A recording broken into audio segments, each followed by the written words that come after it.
तो hello people, welcome back to build with मी।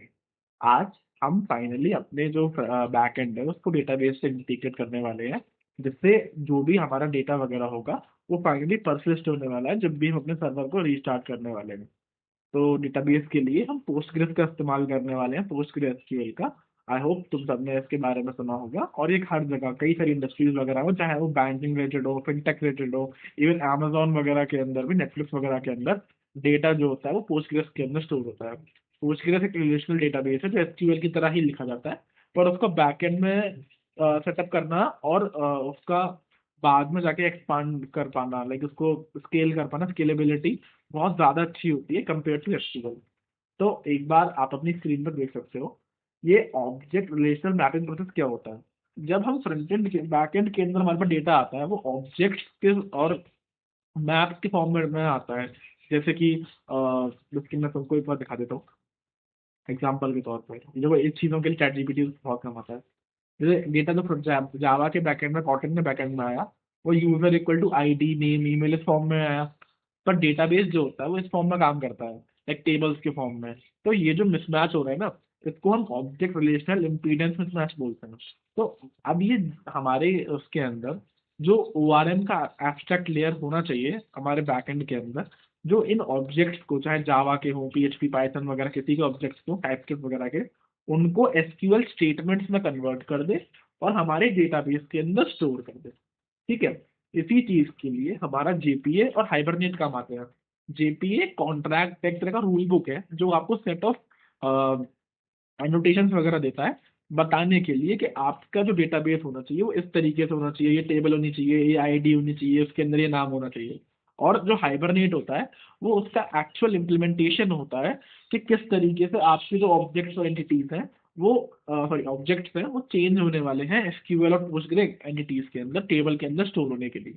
अब हमको अगर ये सब चीजें सीखनी है कैसे करना है, मैं आपको डिस्क्रिप्शन के अंदर और इवन लिंक्डइन पोस्ट के अंदर एक वो देने वाला हूँ, लिंक देने वाला हूँ, जिसके अंदर आपको मिल जाएगा एक ट्यूटोरियल। अब ट्यूटोरियल के अंदर उन्होंने जावा का यूज से एक प्रोजेक्ट बनाया है थ्रू हाइबरनेट, स्प्रिंग वगैरह, और उसको इंटीग्रेट किया पोस्टग्रेस पे।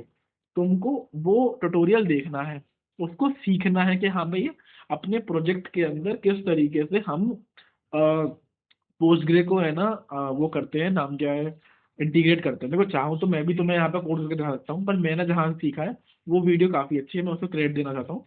जाके उस वीडियो को देखो और एक बार समझो कि किस तरीके से अपने बैकएंड को करते हैं। वो वीडियो देखने के बाद जो हम आगे शुरू करने वाले हैं, अब आप उसको देख सकते हो। तो जैसा कि तुम लोगों ने वीडियो के अंदर देख लिया होगा, यहाँ पे सबसे पहले रिसोर्सेज के अंदर हमें अपने एप्लीकेशन डॉट प्रॉपर्टीज के अंदर ये जो डिटेल्स वगैरह होती हैं, एप्लीकेशन का नाम, यूआरएल, यूजर नेम और पासवर्ड, ये सब चीज़ें देना पड़ता है। और हाइबरनेट को ऑटो अपडेट पे लगाना होता है, ताकि ये जो हमारा जो हमारी ऑब्जेक्ट्स है, हाइबरनेट उनको ऑटोमेटिकली चेंज कर ले। और बिल्ड डॉट डॉट केटीएस के अंदर हमको स्प्रिंग डेटा जेपीए की है ना, ये लगानी पड़ेगी, नाम क्या है, डिपेंडेंसी। और ना, कहाँ गया तुम्हारा, पोस्टग्रे की डिपेंडेंसी लगानी पड़ेगी। दो डिपेंडेंसी हमको, अगर हमें पोस्टग्रेस को वो करना है तो हमें लगानी पड़ेगी, ये दो डिपेंडेंसी, एक डेटा जेपीए की और एक पोस्टग्रेस की। फिर हम अपने प्रोडक्ट के अंदर जाते हैं। हम पहले अपने एक काम करते हैं, प्रोडक्ट को या फिर प्रोडक्ट को नहीं, हम यूजर को सेव करते हैं, ताकि आपके लिए आसान, मतलब एक बार समझने में आसान हो जाए। फिर आप लोग जो है ना अपने आप से वो कर पाओ, खुद है ना प्रोडक्ट को सेव कर पाओ। तो जब हम यूजर के अंदर गए, सबसे पहले हमने बताया कि ये हमारी एंटिटी होने वाली है यूजर्स की। टेबल का नाम जो होने वाला है वो यूजर्स होने वाला है। आईडी जो होने वाली है, इसकी यूजर आईडी लॉन्ग और नल फॉर्मेट में होने वाली है। अभी हमने यहाँ पे इसको इस फॉर्मेट में क्यों रखा है कि अभी के लिए जो फ्रंट बैकएंड से जा रही है वो नल हो सकती है, पर डेटाबेस के अंदर जो स्टोर होगी वो नल नहीं होगी। उसको हम आगे देखने वाले हैं कैसे करने वाले हैं। तो at the rate generate value strategy generation type और एंटिटी, मतलब पहली वन होगी, फिर दो होगी, फिर तीन होगी, फिर चार होगी, फिर दो। फिर हमने अलग अलग कॉलम दिए हैं, जैसे कॉलम का नाम एक यूजर नेम है, unique equal to true, nullable equal to false, और ईमेल दिया है, डेट ऑफ बर्थ दिया है, पासवर्ड हैश दिया है। ये अलग अलग हमने कॉलम यहाँ पे डिफाइन कर दिया है। इधर हम अपना टेबल बताते हैं कि हमारा टेबल ऐसा दिखने वाला है। तो पहले build dot Gradle dot KTS की डिपेंडेंसी लगाई, दोबारा प्रोजेक्ट को वो किया, ग्रेडल बिल्ड किया। फिर यूजर्स के अपने जो जिसके अंदर पहले हमने बैकएंड का डेटाबेस स्टोर किया था, मतलब एंटिटी स्टोर की थी कि किस तरीके से हमारा डेटा बैकएंड में स्टोर होने वाला है, वहां पर जाके अपनी टेबल को डिफाइन करा कि हमारी टेबल जो है वो ऐसी दिखने वाली है। फिर डीटीओ के अंदर जाएंगे हम कि डेटा ट्रांसफर ऑब्जेक्ट, कि फ्रंट एंड से क्या आने वाला है और बैक एंड से क्या आने वाला है। पर उससे पहले एक बार रिपोजिटरी में चले जाते हैं। रिपोजिटरी के अंदर जाके, जैसे तुमने वीडियो में देखा होगा, हमें इंटरफेस बनाना होता है यूजर रिपोजिटरी करके। लाइक मेरी रिपोजिटरी का यूजर रिपोजिटरी था, वो एक्सटेंड करती है जेपीए रिपोजिटरी, जो कि यूजर से मैप होने वाला है विद अ लॉन्ग। यहाँ पे ये मेरी आईडी है, ये मेरा डेटाबेस का नाम होने वाला है। जैसे कि यहाँ पे यूजर था मेरे डेटाबेस का नाम, तो ये मेरा डेटाबेस का नाम और ये मेरी आईडी होने वाली है। ये एक कस्टम फंक्शन है जो मैंने लिखा है। लाइक अगर मुझे यूजर नेम से यूजर की यूजर चाहिए, तो जनरली तुमने बैकएंड में देखा होगा, नोटिस की होगी, वहां पे फाइंड बाय आईडी मेथड होता है। पर अगर मुझे किसी और फील्ड से मुझे फाइंड करना है, तो आप एक कस्टम फंक्शन लिख सकते हो। Function find by user name string give user, और स्लैश, मतलब अगर नहीं हुआ तो नल देगा। तो बस इतना लिखने से मेरा काम हो जाएगा, और वो मुझे, अगर मैं उसको यूजर नेम दूंगा, वो यूनिक है, तो वो मुझको यूजर रिटर्न करके दे देगा। ठीक है। इंटरफेस होने वाला है ये, मुझे कहीं पे इसको है ना इम्प्लीमेंट करने की कोई जरूरत नहीं है। और अगर तुम देखोगे, मैंने यहाँ पे एट द रेट रिपोजिटरी करके नोटेशन वो हटा दिया है, क्योंकि जेपीए रिपोजिटरी जो होती है वो अपने आप में उसके अंदर ये रिपोजिटरी का बीन लगा हुआ है, नो रिपोजिटरी बीन लगा हुआ है। आगे चलते हैं एक बार अपने किसके अंदर, सर्विस डॉट के टी के अंदर, जहां हम ये रिपोजिटरी यूज करने वाले हैं। तो और सर्विस के अंदर जब हम जाएंगे तो एक चीज आप नोटिस करोगे, अब हमारी सिंपल, जैसे हम पहले कर रहे थे, private well user repository, private well auth mapper, जो काम हम पहले करते, कुछ चेंज हमने किया नहीं। अब साइन अप को हमें किस तरीके से हैंडल करना है, हमने यूजर लिया, user repository dot find by user name. Video के अंदर आपने देख लिया होगा किस तरीके से हम चीज़ों को फाइंड करते हैं, किस तरीके से हम उनको सेव करते हैं, किस तरीके से हम इनको कोई अगर हमें फिल्टर वगैरह लगाना हो तो किस तरीके से हमें लगाना होता है। तो यहाँ पे जो कस्टम मैंने वो निकाला था, फाइंड बाय यूजर नेम, क्योंकि मेरे पास तो यूजर नेम होगा, फ्रंट एंड में मेरे पास आईडी तो होगी नहीं, इसीलिए मुझे यूजर रिपोजिटरी के अंदर ये कस्टम अपना फंक्शन लिखना पड़ा था, ताकि यूजर नेम से मैं यूजर फाइंड कर पाऊँ। तो मैंने क्या किया, that user equal to find by user name, sign up DTO दे दिया मैंने इसको। अगर यूजर मेरा नल नहीं है, तो मतलब ऐसा यूजर पहले एग्जिस्ट करता है, तो यूजर नेम मेरा वो है। तो हमने यूजर ऑलरेडी एग्जिस्ट एक्सेप्शन लिखा है, user already exist user name this. Exception कैसे लिखना है वो आपको वीडियो के अंदर ही बता दिया होगा, मैंने सेम प्रोसीजर के थ्रू अपने एक्सेप्शन लिखे हैं। एक बार मैं आपको दिखा देता हूँ, तो आप देख सकते हो मैंने सेम प्रोसेस के थ्रू अपने एक्सेप्शन लिखे हैं। और दोबारा एक बार सर्विस में चले जाते हैं। आपने नया यूजर बनाया, auth mapper to map to user. Auth mapper क्या है, वीडियो के अंदर मैं समझ लिया था कि जो डीटीओ से हमारा मैपर ऑब्जेक्ट को कन्वर्ट करे, बिकॉज डीटीओ के अंदर तो अलग अलग चीजें होने वाली हैं, मैपर में कुछ और होने वाला है। तो देखो ऑथ मैपर, इसका जो map to user, sign up DTO आने वाला है, और हमें इसको यूजर के अंदर कन्वर्ट करना है, तो रिटर्न कर देता है यूजर। यहाँ पे रिटर्न अभी यूजर के लिए ID, user ID equal to null return कर रहा है, इसीलिए मैंने वहां पे नल, यूजर के अंदर में तुम्हें याद हो तो इसलिए मैंने यहाँ पे long slash equal to null लिखा था, ताकि मैं फ्रंट एंड से तो बैक एंड से तो उसे नल भेज सकूँ। और जब वो हाइबरनेट के पास जाए, हाइबरनेट ऑटोमेटिकली, सिंस मैंने उसमें generation type equal to identity लगा रखा है, उसको ऑटोमेटिकली आईडी जो है प्रोवाइड करा दे। ठीक है, यूजर नेम दे दिया, ईमेल दे दिया, डेट ऑफ बर्थ दे दिया, यहाँ पे हैश फंक्शन लिखा था, पासवर्ड हैश को मैंने यहाँ पर डाल दिया। तो ये तुम्हारा काम यहाँ तक हो चुका है। और अगेन और सर्विस के अंदर जाएंगे, नया यूजर तुम्हारा मैप हो चुका है, user repository dot save new user, और रिटर्न कर दिया यूजर क्रिएटेड। सिंपली हमने लॉगिन के अंदर भी सेम काम किया है, यूजर नेम से है ना यूजर को फाइंड किया है, वरना अगर नहीं मिला तो ये एक्सेप्शन को मैंने थ्रो कर दिया, रन टाइम एक्सेप्शन को थ्रो कर दिया है। अगर यूजर का पासवर्ड जो है वो ऑथ मैपर डॉट हैश इसके पासवर्ड के बराबर नहीं होने वाला है, तो मैंने रिटर्न कर दिया फॉल्स लॉन्ग पासवर्ड, वरना रिटर्न कर दो ट्रू, यूजर फाउंड, और है ना वहाँ पे लॉगिन करा दो। कंट्रोलर के अंदर एज सच कोई चेंज होने नहीं वाला, बट मैं दिखा देता हूँ। कंट्रोलर के अंदर हमने कुछ चेंज नहीं किया है, सिंपल जैसे हमारा पहले था बिल्कुल वैसे ही हमारा कंट्रोलर काम करने वाला है। ठीक है। एक चीज मैं तुम्हें यहाँ बताना चाहता हूँ, यूजर और यूजर डीटीओ और डीटीओ के बारे में। एक चीज तुमने नोटिस करी होगी, यूजर के अंदर जो मेरी चीजें हैं वो वैर टाइप की हैं, वेल टाइप की नहीं है। वो वेल टाइप की इसलिए नहीं है क्योंकि हाइबरनेट के जब भी तुम कोई पुट रिक्वेस्ट करोगे और हाइबरनेट के पास जब भी कोई रिक्वेस्ट जाएगी, तो अगर ये वेल टाइप के हुए तो हाइबरनेट जो है इनके अंदर कोई चेंजेस नहीं कर पाएगा। इसीलिए हमको यहाँ पे इनको वेर टाइप का बनाना है, वेल टाइप का नहीं बनाना। कभी भी जब हम एक एंटिटी डिफाइन करें, डीटीओ के अंदर जरूर हम है ना, हाँ इनको वैल टाइप का बना सकते हैं, हमें कोई दिक्कत नहीं होनी चाहिए। और एक चीज और थी कि नहीं अभी के लिए सिर्फ इतना ही, मेरे ख्याल से और कुछ तो नहीं होने वाला। डीटीओ वगैरह तुम्हारे सामने ही है। तो ऐसे करके तुम अपने बैकएंड के अंदर सेव कर सकते हो अपना जो यूजर वाली चीजें हैं। तो अब तुम्हारा बैकएंड कनेक्टेड हो जाएगा और अब तुम आराम से बैकएंड के अंदर अपनी चीजें सेव कर पाओगे, जैसे तुमने है ना वीडियो के अंदर देखा था। तुम्हें पता होगा बैकएंड चलाना कैसे है, कहाँ चलाना है।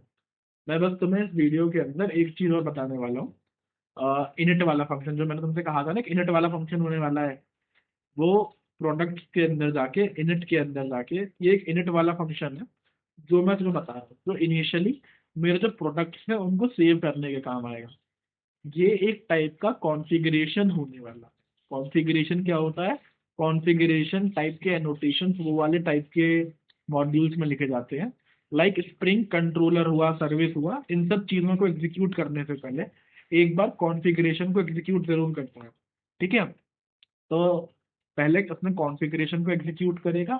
इसमें क्लास है, इनिट क्लास है मेरी। मैंने एक बीन बनाई है और कंपोनेंट बनाया है फंक्शन इनिट डेटा का, कि डेटा को इनिशियलाइज करना है मेरे। इसके अंदर मेरे पास दो चीजें आई हैं। प्रोडक्ट रिपोजिटरी, जहाँ पे मेरा डेटाबेस से कनेक्शन हो रखा होगा, मैं तुम्हें एक बार दिखा भी देता हूँ। प्रोडक्ट रिपोजिटरी जो जेपीए रिपोजिटरी होने वाली है, प्रोडक्ट टू लॉन्ग, लॉन्ग क्या है मेरी प्रोडक्ट आईडी। तो इसके अंदर एक सेकंड में गया। और एक तुम्हारा प्रोडक्ट मैपर जो डीटीओ से प्रोडक्ट टाइप में और प्रोडक्ट से डीटीओ के अंदर कन्वर्जन का हेल्प करेगा मेरे। ये command line runner, command line runner क्या होता है? ये चीज तुम्हारी एक बार एग्जीक्यूट होती है। लाइक जब भी तुम अपना ऐप खोलते हो स्प्रिंग का, वो सर्च करता है for command line runner type के फंक्शंस के लिए, और उनको पहले एग्जीक्यूट कराता है सिर्फ एक बार।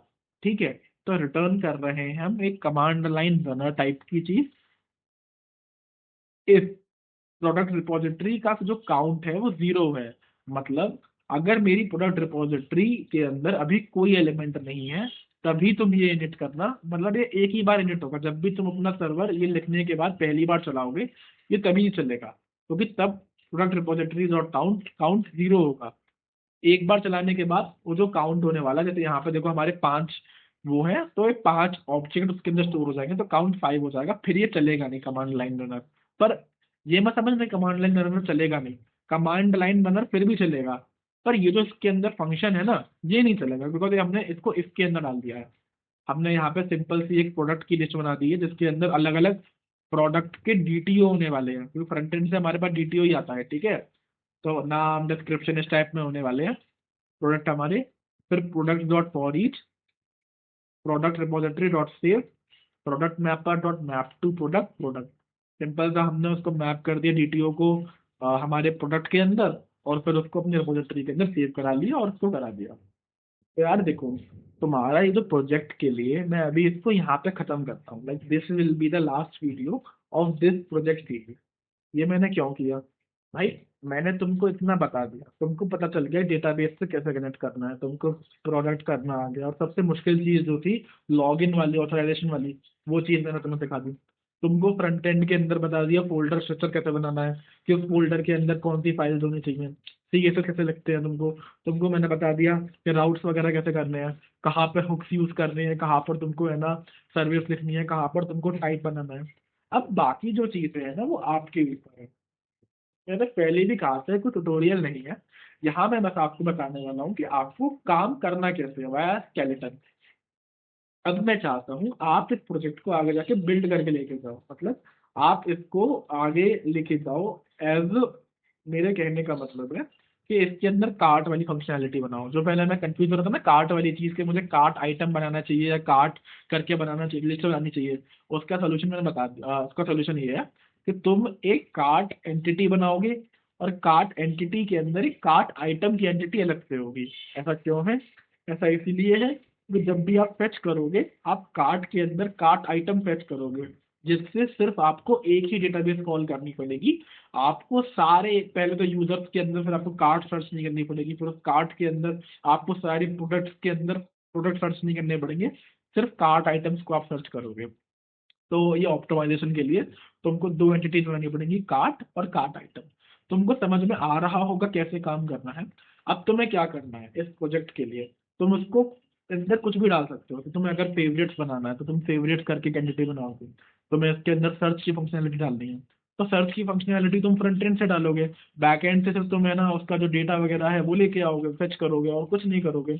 एपीआई वगैरह कैसे लिखनी है वो तो तुम्हें पता ही है। तो अब मैं चाहता हूँ कि तुम अपने आप कोड करके इतना काम करो, ताकि आई एम वेरी हैप्पी कि मैंने है ना फाइनली इस चीज को एक अंजाम तक पहुंचा दिया। लाइक मेरे संग होता है, मैं बहुत प्रोक्रेस्टिनेटेड बंदा हूँ, सोचता हूँ बाद में कर लूंगा। तो कई बार ऐसा होता है कुछ चीज चालू करता हूँ तो I am not able to finish that thing, but this is the first thing which I finished भाई। और दूसरा, मुझे I am very familiar with camera, like I can see myself in my phone and it is normal to me now.